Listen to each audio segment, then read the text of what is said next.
Teresa de Ávila reforma o Carmelo em benefício da Igreja.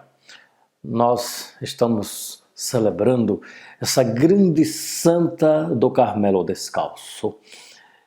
Em 1970 foi proclamada doutora da Igreja pelo Paulo VI. E Paulo VI, o Papa, disse que Teresa de Ávila tem uma palavra e a sua palavra é a oração. Ela nos ensinou a oração por meio dos seus escritos, ensinou às irmãs, ensinou aos seus amigos, ensinou aos frades, ensinou a muita gente e até hoje estamos aprendendo a rezar com Teresa de Ávila. Teresa teve uma grande intuição. A intuição dela foi que ao reformar o Carmelo, ela também faz uma reforma na vida espiritual em benefício da igreja. Ela disse: o mundo está pegando fogo. O que estava acontecendo na ocasião que ela faz a reforma? Reforma protestante, a descoberta do novo mundo, novas pessoas se tornando cristãs, e a igreja estava defendendo a fé. Então, quando ela reúne as irmãs para morarem no primeiro conventinho, o convento de São José, em 1562, tinha esse objetivo, o objetivo de rezar por aqueles que defendem a igreja, porque o mundo estava pegando fogo. Havia renunciado à fé e também rezando aqueles que não conhecessem a Cristo, conhecessem para não se perder. Teresa tinha esse entendimento apostólico. Ela reforma o Carmelo para salvar os católicos. Isso é importante. E para salvar aqueles que renunciaram à fé católica. E salvar aqueles que não conheciam ainda a fé católica. É uma mulher extraordinária. Ela havia tido uma visão do inferno, não somente uma visão, que a experiência de Teresa foi mais profunda, ela se sentiu no inferno, na experiência mística que ela teve. E a partir daí ela decidiu viver com muita perfeição a regra. Mas depois a sua sobrinha sugere a fundação de um convento. E aí poucas irmãs vão morar nesse convento para viver perfeitamente a regra.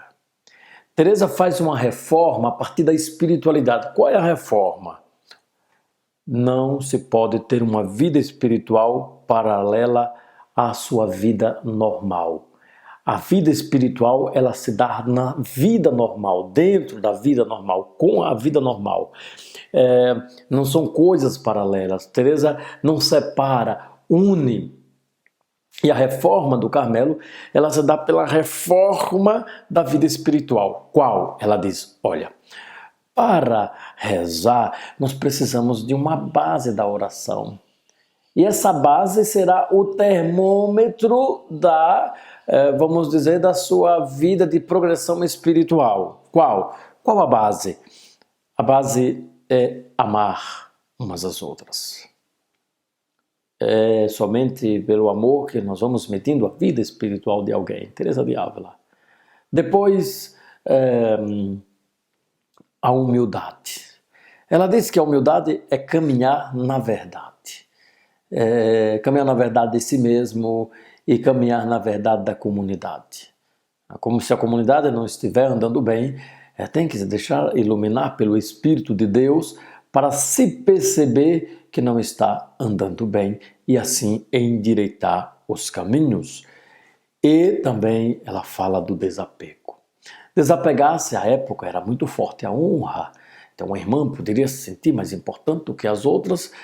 E ela faz também uma grande reforma dentro do Carmelo sobre aqueles que têm autoridade sejam os primeiros a servir.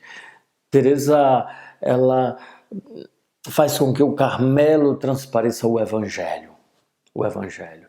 Jesus é aquele que serviu e serviu com a sua vida, não somente com seus gestos e palavras, culminou com o serviço total de sua vida, morrendo na cruz.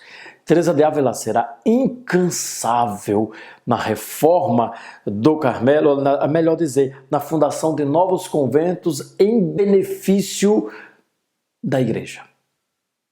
Então, hoje, qual é o benefício que você faz pela igreja?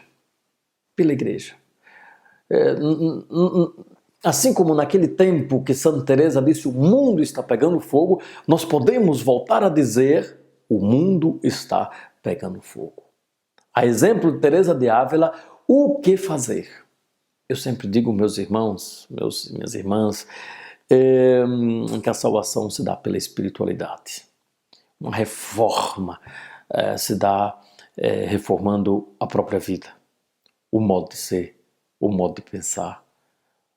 O Jesus não é ultrapassado, nunca será ultrapassado, é alfa, ômega, e temos que nos configurar a Ele, o que a espiritualidade chama de cristificação. Isto é, aquilo que São Paulo nos ensinou, não sou eu que vivo, é Cristo que vive em mim. Teresa de Ávila, nesse processo de fundação de novos conventos, será bastante perseguida, até mesmo pelo núncio. O primeiro núncio, que era o Ormaneto, não perseguiu Teresa, apoiou. Depois veio o outro núncio, que é o núncio Cega, perseguiu bastante. E chamou Teresa de andarrega, ou seja, andarilha, ou seja, não ficava quieta. Teresa não ficou quieta por amor à igreja. Meus irmãos, não nos aquietemos. Vamos seguir adiante, reformando a nossa vida. Precisamos reformar a nossa vida. A nossa vida não acontece uma reforma de uma hora para outra, isto é a conversão. A conversão é um processo constante. Teresa, que era uma andarilha de Deus para servir sempre mais a igreja naquela grande necessidade que ela estava tendo naquele momento, neste momento a igreja precisa da reforma do coração de cada um. A pergunta é, o que fazer? A exemplo de Teresa de Ávila, essa inquietude que ela tinha para que eu também reforme a minha vida. A Santa Madre Teresa passou por uma grande reforma interior. Grande reforma. Se você quiser conhecer mais o coração de Santa Teresa de Jesus, leia o Livro da Vida. Porque o Livro da Vida mostra esse processo de conversão interior. E ela, convertendo-se interiormente, e ainda nesse processo de conversão, reforma o Carmelo para a conversão não somente das monjas, mas de todos aqueles que seguiam a Cristo, a fim de que seguissem menos imperfeitamente. Que o Senhor nos abençoe, nos guarde, nos abençoe no dia dessa grande santa reformadora do Carmelo e apaixonada pela igreja. Ela disse, enfim, morro filha da igreja.